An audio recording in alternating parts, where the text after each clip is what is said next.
Hello दोस्तों, welcome back to my channel. कैसे हैं आप सब लोग? सो दोस्तों, are you ready to crack your AIML interview in 2025? बस कुछ 99% आस्क क्वेश्चन जो कि हमेशा पूछे जाते हैं और एक वीडियो आपका कॉन्फिडेंस गारंटीड। दोस्तों, AIML इंटरव्यू सबको डराता है, तो आप बिल्कुल चिंता मत करो। इस एक वीडियो के अंदर आप सारे कंसेप्ट्स क्लियर कर लोगे और एकदम इजी लैंग्वेज में और लेमन टर्म्स में मैं आपको समझाऊंगा। बस आपको वीडियो को लास्ट तक देखना है और आपका कॉन्फिडेंस गारंटीड। आप किसी भी इंटरव्यू को क्लियर कर सकते हो, चाहे वो किसी भी MNC का हो या किसी भी स्टार्टअप का हो। ये कुछ इंपॉर्टेंट क्वेश्चन है आपके लिए जो बिल्कुल गेम चेंजर साबित होंगे। तो रेडी होगा इस बस आपको कुछ नहीं करना है, आपको लाइक करना है, सब्सक्राइब करना है और बेल आइकन दबाओ और कमेंट में बताओ आप कौन सी कंपनी की तैयारी कर रहे हैं। ठीक है, तो पहले सेगमेंट में हम बात करते हैं AIML के कुछ बेसिक क्वेश्चंस की जो कि हमेशा पूछे जाते हैं। तो सबसे बेसिक स्टार्टर क्वेश्चन है, what is the difference between AIML and deep learning. तो आर्टिफिशियल इंटेलिजेंस एक सबसे बड़ा कंसेप्ट है जिसमें मशीन्स को हम स्मार्ट बनाते हैं, जैसे कि एलेक्सा हो गया या फिर आपका एक रोबोट जो चेस खेल सकता है। ठीक है, तो GPT या फिर जेमिनी, ये सब आपका AI है। बेसिकली इसको हम LLM मॉडल्स बोलते हैं, बट ये AI का पार्ट है। ठीक है, अब मशीन लर्निंग होता क्या है? मशीन लर्निंग हमेशा AI का सबसेट रहता है। ठीक है, तो इसमें क्या होता है कि हम मशीन को ट्रेन करते हैं कि वो किसी भी एक टास्क को ऑटोमेट कर सकें। फॉर एन एग्जाम्पल, Gmail का स्पैम फिल्टर, ठीक है, जो क्या करता है कि आपने अभी स्पैम को डिटेक्ट करता है एंड उसको स्पैम फोल्डर में डाल देता है। ठीक है, and what is deep learning? Deep learning ML का एडवांस वर्जन है जो न्यूरल नेटवर्क्स के बहुत सारे लेयर्स यूज़ करता है कॉम्प्लेक्स पैटर्न सिखाने के लिए, जैसे इंस्टाग्राम के फेस फिल्टर्स जो आपके चेहरे को पहचानने का इफेक्ट्स लगाते हैं। सो AI सबसे बड़ा अम्ब्रेला है, ML उसका पार्ट है और DL ML का एक पावरफुल टाइप है। ठीक है, तो ये हो गया पहला क्वेश्चन क्लियर। सेकंड क्वेश्चन बात करते हैं, what is supervised versus unsupervised learning. ठीक है, तो सुपरवाइज्ड और अनसुपरवाइज्ड लर्निंग होती क्या है? सुपरवाइज्ड लर्निंग में हमें मशीन को डेटा देते हैं जिसमें आंसर ऑलरेडी होते हैं, जैसे कि एक टीचर जो स्टूडेंट को करेक्ट आंसर के साथ सिखाता है। तो बेसिकली किसी भी डेटा को हम लेबल लगा देते हैं तो वो आपका हो जाता है सुपरवाइज्ड लर्निंग। जैसे कि आपकी एक डॉग की इमेज है, एक कैट की इमेज है, तो उसमें आपने बता दिया कि भाई हाँ ये डॉग की इमेज है, ये कैट की इमेज है, तो वो आपका हो गया सुपरवाइज्ड लर्निंग। ठीक है, तो इससे क्या होता है कि जो मशीन है यानी कि जो मॉडल्स हैं वो सीखते हैं और न्यू इमेजेस को प्रिडिक्ट करते हैं। अनसुपरवाइज में क्या होता है कि यही चीज़ अनलेबल्ड रहती है। ठीक है, इसमें क्या होता है कि मशीन खुद ही अपने पैटर्न्स को डिटेक्ट करती है और खुद ही ये प्रिडिक्शन करती है कि आगे वाला रिजल्ट क्या होगा या फिर आउटपुट क्या होगा आपका। ठीक है, तो फॉर एग्जांपल जैसे कि जो आपका होता है ना रिकमेंडेशन टूल होता है अमेजन या फ्लिपकार्ट पे, वो सब क्या होता है आपका अनसुपरवाइज लर्निंग के अंदर आता है। ठीक है, ये बहुत इंपॉर्टेंट कंसेप्ट है, ये मेजरली पूछा जाता है सुपरवाइज और अनसुपरवाइज। तो supervise is labelled and unsupervise is non labelled. ठीक है, तो what is overfitting in machine learning. Overfitting होती क्या है? ओवरफिटिंग तभी होती है जब हम किसी मॉडल को फाइन ट्यून करते हैं, ट्रेन करते हैं। ठीक है, तो बेसिकली ट्रेनिंग के टाइम पे, प्री ट्रेनिंग के टाइम पे हमारा ओवरफिटिंग होता है। इसमें बस आप इतना याद कर लीजिए कि न्यू डेटा पे गलत प्रिडिक्शन कर रहा है कोई भी मॉडल, ठीक है, तो वो आपका क्या हो गया? ओवरफिटिंग हो गया। फॉर एग्जांपल कि एक स्टूडेंट जो कि एक रट्टा मार लेता है किसी भी एक स्पेसिफिक टॉपिक के लिए, बट अगर उससे हम कोई दूसरा टॉपिक पूछते हैं तो वो नहीं बता पाएगा। तो सेम केस विद मॉडल जो कि ट्रेनिंग में तो बिल्कुल 100% एक्यूरेट है फॉर स्टॉक डेटा। ठीक है, बट अगर आप उससे कुछ भी अलग चीज़ पूछ लेते हैं तो वो क्या करता है कि उसके बाद वो हेलुसिनेट करेगा। तो then this is your overfitting. ठीक है, आपको इसको फिक्स करने के लिए क्या करना पड़ता है? आपको रेगुलराइजेशन टेक्निक्स यूज़ करनी पड़ती है, जैसे कि ड्रॉप आउट हो गया, ठीक है, और क्रॉस वैलिडेशन हो गया। तो इसकी मदद से आप क्या कर सकते हैं? ओवरफिटिंग को कंट्रोल कर सकते हैं। नेक्स्ट क्वेश्चन है, what is vector in machine learning. Vector होते क्या? तो बेसिकली ये बहुत ज़्यादा पूछा जाता है कि वेक्टर क्या होते हैं। Machine learning is and AI is totally based on the vectors. ठीक है, तो वेक्टर्स एक नंबर की लिस्ट होती है जो डेटा को रिप्रेजेंट करती है, जैसे एक पॉइंट का एड्रेस 2D या 3D स्पेस में। ठीक है, ML में बात करी जाए तो हम डेटा को वेक्टर्स में बदलते हैं ताकि मशीन उसको समझ सके और कैलकुलेट कर सके। फॉर एन एग्जांपल, एक वर्ड हैप्पी, ठीक है, हैप्पी को वेक्टर में कन्वर्ट करने के लिए क्या करा जाता है कि जैसे मान के चलिए हैप्पी का जो एक एरे के अंदर नंबर्स होंगे वो 0 से 1 के बीच में होंगे। ठीक है, वो माइनस में भी हो सकते हैं, 1 में और 1 के बीच में रहेंगे, जैसे कि 0.5, 0.3, 0.9। ठीक है, तो काफ़ी सारे मॉडल्स या लाइब्रेरीज होती हैं जो कि आपकी किसी भी एक नॉर्मल वर्ड्स को वेक्टर में कन्वर्ट कर देती हैं, जैसे कि वर्ड टू वेक। ठीक है, जो आपको क्या करता है कि सिंपल वर्ड जैसे कि हैप्पी जो है किसी को भी वेक्टर में कन्वर्ट कर देती है। ठीक है, और बेसिकली क्या करना है कि जितना भी बेसिक्स है ना उसको ऐसे कॉन्फिडेंटली एक्सप्लेन करो विद एग्जांपल्स, जैसे मैंने समझाया ना वैसे ही समझाओ, ठीक है। Segment 2, knowledge distillation. अब डिस्टिलेशन होता क्या है, ये बहुत ही ज़्यादा ना हॉट टॉपिक है 2025 का, जो सबसे ज़्यादा पूछा जाता है। एंड ये अभी आया, रिसेंटली आया है, पहले से भी है बट रिसेंटली इसको टॉप पे पूछ रहा है, हॉट टॉपिक हो गया, ठीक है। तो बेसिकली नॉलेज डिस्टिलेशन एक सुपर स्मार्ट टेक्निक है जो बड़े मॉडल्स को छोटा और एफिशिएंट बनाता है, ठीक है। इसमें एक बड़ा पावरफुल मॉडल जो बहुत ज़्यादा स्मार्ट होता है, ये मान के चलिए जो बहुत ज़्यादा पैरामीटर्स पे ट्रेंड है, ठीक है, अपने नॉलेज को वो एक छोटे मॉडल के अंदर डाल देता है। जैसे इसको बोलते हैं, कोई भी अगर क्वेश्चन पूछें कि what is the knowledge distillation, तो आपको सिंपली बोलना है कि ये स्टूडेंट एंड टीचर लर्निंग जो होता है ना, स्टूडेंट टीचर लर्निंग वाला मॉडल, उसको बोलते हैं हम नॉलेज डिस्टिलेशन, कि मतलब टीचर अपनी नॉलेज से स्टूडेंट को पढ़ा रहा है, तो this is the knowledge distillation, ठीक है। तो इसको बेसिकली कंपेयर किसके साथ किया जाता है, इसको कंपेयर किया जाता है आपका क्वांटाइजेशन के साथ, ठीक है। तो नॉलेज डिस्टिलेशन में क्या होता है कि आप एक बड़े मॉडल से छोटा मॉडल बना रहे हो, ठीक है, टीचर स्टूडेंट लर्निंग, बट आपका जो ये क्वांटाइजेशन होता है उसमें क्या करते हो आप, उसके वेट्स कम करते हो, उसके पैरामीटर्स कम करते हो और उसको स्पेसिफिक एक क्वांटाइजेशन फॉर्मेट में आप क्वांटाइज कर देते हो, ठीक है, जो उसके हिडन लेयर्स होती हैं उसको रिमूव करके। What are the advantage of distillation, distillation का एडवांटेज क्या होता है, इसके बहुत फ़ायदे हैं। मॉडल का साइज़ 10x छोटा हो जाता है बिल्कुल इससे, ये समझ लीजिए, ठीक है। स्पीड बढ़ जाती है और कम मेमोरी और पावर यूज़ होता है जो परफेक्ट है लो सोर्स डिवाइस के लिए। प्लस एक्यूरेसी में सिर्फ थोड़ी सी कमी आती है, लाइक 1 और 2%, ठीक है। हम बोल देते हैं ना कि भाई डीप सीक का तो यार 621B पैरामीटर का मॉडल है, ठीक है, तो हमें उसको क्या करेंगे कि हमारे वो मोबाइल में चल सके या फिर CPU हैंडी डिवाइस में चल सके या लो एंड GPUs में चल सके, तो उसको हम क्या कर देते हैं, डिस्टिल्ड कर देते हैं, ठीक है।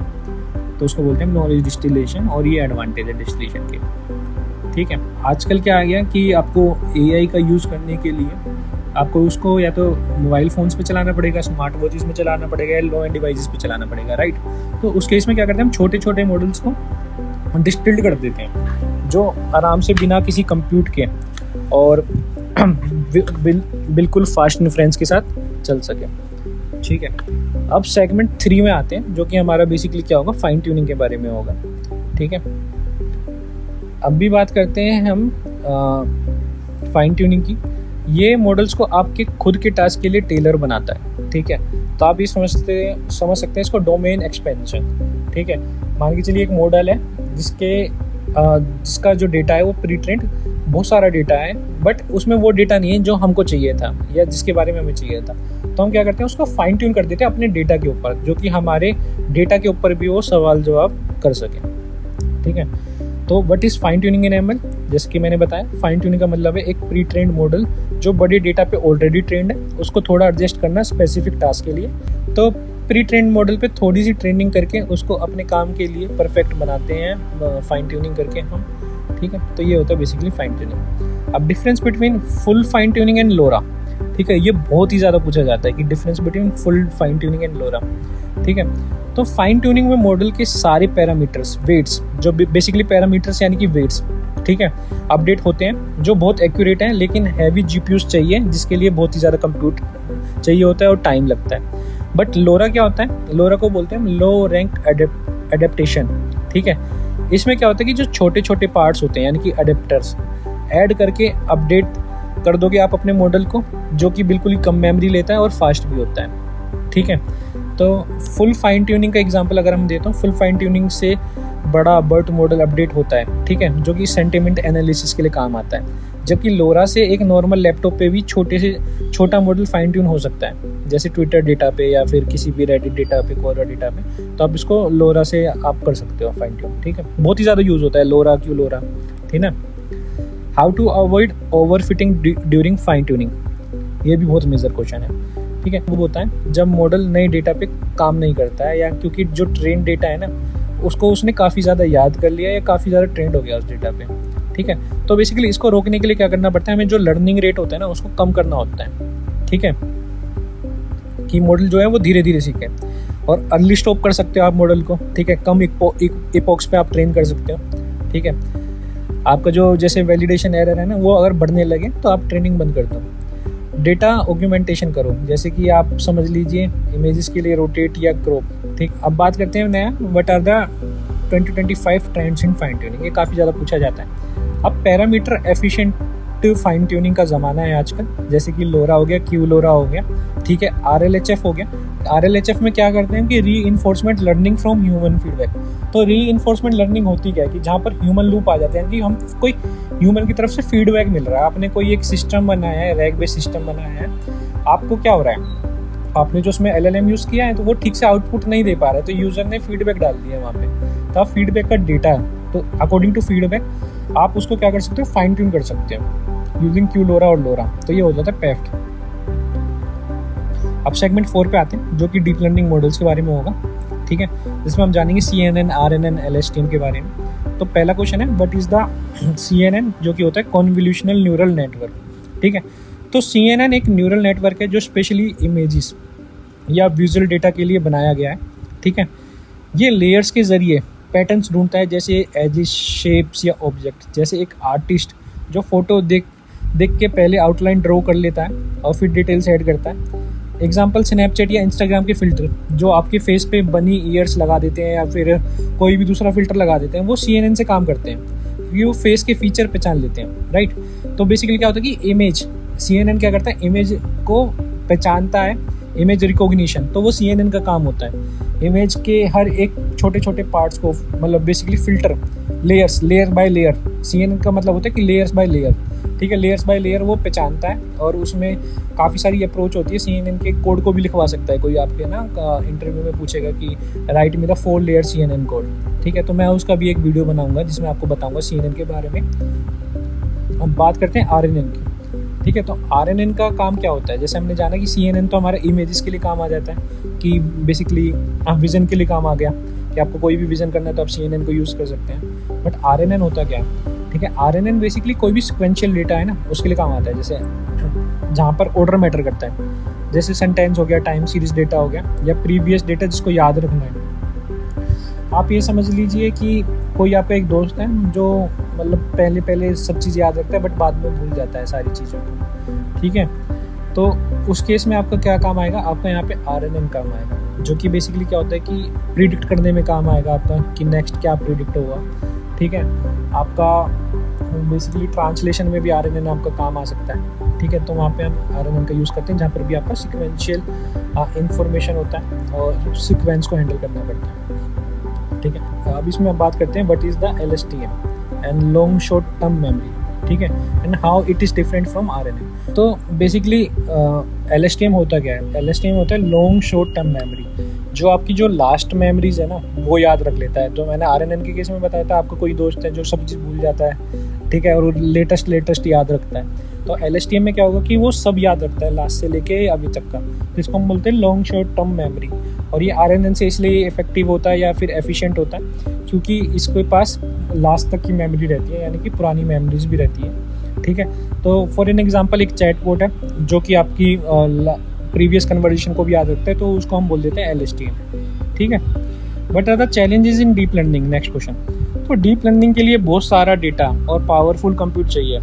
जैसे कि मान के चलिए कि आपको कोई पूछता है कि डीप लर्निंग में चैलेंज क्या आते हैं, तो आप ये बोल सकते हैं कि अगर मेरे को कोई भी एक मॉडल ट्रेन करना है तो मेरे को बहुत ज़्यादा कंप्यूट चाहिए या फिर मेरे को बहुत ज़्यादा टाइम चाहिए अगर मेरे पे कम कंप्यूट है तो, ठीक है। तो बेसिकली ये सब चैलेंज होते हैं। एंड अभी क्या है कि इसके लिए आपको काफ़ी सारी चीज़ें यूज़ करनी पड़ती हैं, जैसे कि GPUs यूज़ करनी पड़ते हैं आपको, काफ़ी जो काफ़ी कॉस्टली भी होते हैं, ठीक है, और पावर भी कंजप्ट करते हैं। तो ये सब चैलेंज है डीप लर्निंग के अंदर।